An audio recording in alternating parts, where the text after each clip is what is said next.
Hi സുഹൃത്തുക്കളെ, dragon ഫ്രൂട്ടിൻ്റെ update പലർക്കും താല്പര്യമില്ല ഗ്രൂപ്പിൽ, ഈ ചാനലിൽ. അതുകൊണ്ട് തന്നെ അപ്ഡേറ്റ് ഇടുന്ന സമയത്ത് വലിയ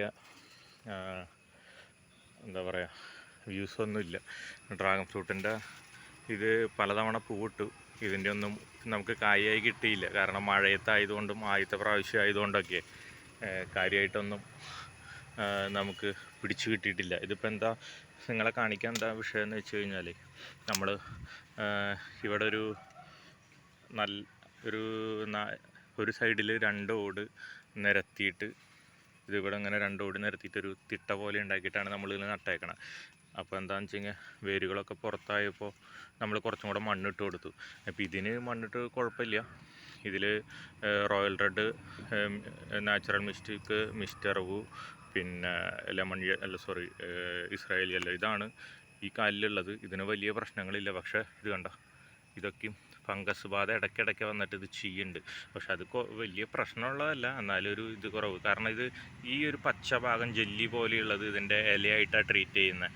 അപ്പോൾ ഇതിൻ്റെ നടുക്കേ കൂടെ ഒരു തണ്ട് പോകുന്നുണ്ട്. അത് കണ്ടോ, ഇസ്രായേലി യെല്ലോൻ്റെ ഈ തണ്ട് മാത്രമായി പുറത്ത്. അപ്പോൾ ആ തണ്ട് പോവാതിരുന്നാൽ മതി. അപകടം പറ്റിയ മറ്റേ ഒരു പോസ്റ്റിലെ ഡ്രാഗൺ കാണിച്ചു തരാം. ഇതിപ്പോൾ എന്താ വിഷയം ഉണ്ടായെന്ന് വെച്ച് കഴിഞ്ഞാൽ, നമ്മൾ മണ്ണ് കയറ്റിയിട്ട സമയത്ത് പലതിനും ചീച്ചൽ വന്നു. ഇതൊക്കെ കംപ്ലീറ്റ് ചീഞ്ഞ് പോയി. ഇനിയിപ്പോൾ ഇവിടെയൊക്കെ സാഫ് അടിച്ചു കൊടുക്കണം. അപ്പോൾ അതൊന്ന് കാണിച്ചു തരാൻ വേണ്ടിയിട്ടാണ്.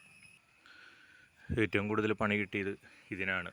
ഇത് സുസ്കോ ഗാർഡനിൽ നിന്ന് നമ്മൾ മേടിച്ചതാണ്, തിരുവനന്തപുരം. എന്താ ഉണ്ടായെന്ന് വെച്ച് കഴിഞ്ഞാൽ, പറഞ്ഞില്ലേ, ഇവിടെ മണ്ണ് കയറ്റിയിട്ടപ്പോഴേ കംപ്ലീറ്റ് ഇതായിപ്പോയി. ഇതിപ്പോൾ കംപ്ലീറ്റ് ചീഞ്ഞു, അടിയിലേക്കൊക്കെ ചീഞ്ഞു. ഇനിയിപ്പോൾ ചെയ്യാൻ പറ്റുന്നത് ഈ ചീഞ്ഞ ഭാഗം കംപ്ലീറ്റ് ഒന്ന് കളഞ്ഞിട്ട്, ഇതും ചെയ്യാനുള്ളതാണ്. നമുക്ക് ഇവിടെയും ചീഞ്ഞു. അപ്പോൾ ഇവിടെയൊക്കെ കംപ്ലീറ്റ് ഒന്ന് ഈ സാഫ് ഒന്ന് അടിച്ചു കൊടുക്കുക എന്നൊരു ഓപ്ഷൻ മാത്രമേ ഉള്ളൂ. അപ്പോൾ ഞാനിതൊന്ന് ക്ലീൻ ചെയ്യട്ടെ. ഇതിൽ ഇനിയും ചെയ്യാൻ ഭാഗമുണ്ട്. പക്ഷെ എന്നാലും നമുക്ക് തൽക്കാലം ചീഞ്ഞതുമ്പോൾ കട്ടിയായിട്ട് സാഫ് ഒന്ന് പെയിൻറ്റ് ചെയ്ത് കൊടുക്കാം.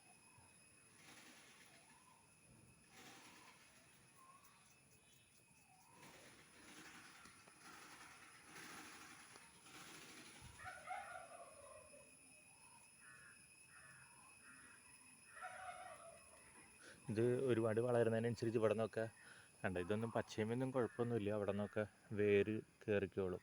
പിന്നെ ഇത് മാത്രമല്ല, നമുക്ക് ഇവിടെയൊക്കെ സാഫ് കലക്കി ഒഴിക്കുകയും ചെയ്യാം. കംപ്ലീറ്റ് അടിച്ചു കൊടുക്കാം.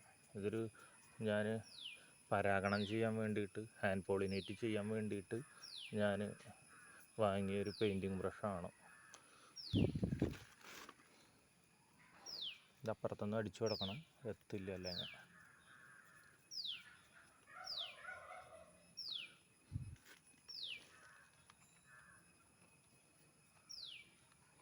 ഇത് Indonesian Vietnam milk sweet white എന്ന് പറഞ്ഞിട്ടൊരു ഇനമാണ് എനിക്ക് തന്നത്. ഞാൻ വൈറ്റിലൊരു ഇനം വെച്ചിട്ടുള്ളൂ. ആ ഇനം ഇതാണ്. എന്തായാലും ഇതും കൂടെ ഒന്ന് ഞാൻ ക്ലീൻ ചെയ്തിട്ട് അടിച്ചു കൊടുക്കട്ടെ. ഇതിനും കൂടെ കംപ്ലീറ്റ് അടിച്ചു കൊടുക്കാം. ഇത് ലെമൺ യെല്ലോ എന്ന് തോന്നുന്നുണ്ട്. ലെമൺ യെല്ലോ എന്ന് പറഞ്ഞാൽ ലെമൺ ഓറഞ്ച്, തായ് ഓറഞ്ച് എന്ന് പറയുന്നത്. മുകളിലോട്ട് വലിയ പ്രശ്നമില്ല. മുകളിലെത്തി ഇതാ ഇവിടെ മണ്ണ് കയറ്റി കഴിഞ്ഞ് കഴിഞ്ഞാൽ അപ്പോൾ ഇത് വരും. ഇത് മണ്ണ് കയറ്റാതിരുന്നാൽ മതിയായിരുന്നു. ഇപ്പോൾ പറഞ്ഞിട്ട് കാര്യമില്ല. ഇത് എനിക്ക് വളർത്താൻ പേടിയുള്ള 2 പ്ലാന്റാണ്. ഒന്ന് അത്തിയും ഒന്ന് ഡ്രാഗണും. കാരണം ഡ്രാഗൺ ഇതുപോലെ ഫംഗസ് അറ്റാക്ക് വരും, ഈ ചീഞ്ഞു പോവും. കള്ളിച്ചെടി വർഗ്ഗമല്ലേ. പിന്നെ അത്തിക്ക് എന്താ പ്രശ്നം എന്ന് വെച്ച് കഴിഞ്ഞാൽ, തണ്ട് ഓട്ട കുത്തുന്നൊരു പ്രാണിയുണ്ട്. അത് അത്തിയുടെ തണ്ട് പെട്ടെന്ന് പുഴു തുരക്കും. അങ്ങനെ ഒരു പ്രശ്നമുണ്ട്. അപ്പോൾ ഞാൻ ബാക്കി തണ്ടുകളും കൂടെ ഇങ്ങനെ പ്രശ്നം ഉണ്ടെങ്കിൽ മരുന്നടിക്കട്ടെ, സാഫ് അടിക്കട്ടെ. അപ്പോൾ ജസ്റ്റ് ഒന്ന് അപ്ഡേറ്റ് കാണിക്കാൻ വേണ്ടിയിട്ടാണ്. നമുക്ക് ഈ ഡ്രമ്മിൽ മൊറോക്കൻ റെഡും മലേഷ്യൻ റെഡും കൂടെ വെച്ചിട്ടുണ്ട്. പക്ഷേ മലേഷ്യൻ റെഡിൻ്റെ 2 പഴം കിട്ടി. അത് കഷ്ണമായിട്ട് പൂ വിരിയുന്നത് മുഴുവൻ വീഡിയോ എടുത്ത് വെച്ചിട്ടുണ്ട്. പക്ഷേ എഡിറ്റിങ് ചെയ്തിട്ട് അപ്ലോഡ് ചെയ്യാൻ വേണ്ടി ഇരിക്കുന്ന സമയത്ത് അപ്ലോഡ് ചെയ്യാൻ ഒരുപാട് വൈകും. വീഡിയോ കയ്യിലുണ്ട്, താമസം വിന നമുക്ക് അത് എഡിറ്റ് ചെയ്ത് വോയിസ് ഓവറൊക്കെ കൊടുത്തിട്ട് അപ്ലോഡ് ചെയ്യാം. ഓക്കെ.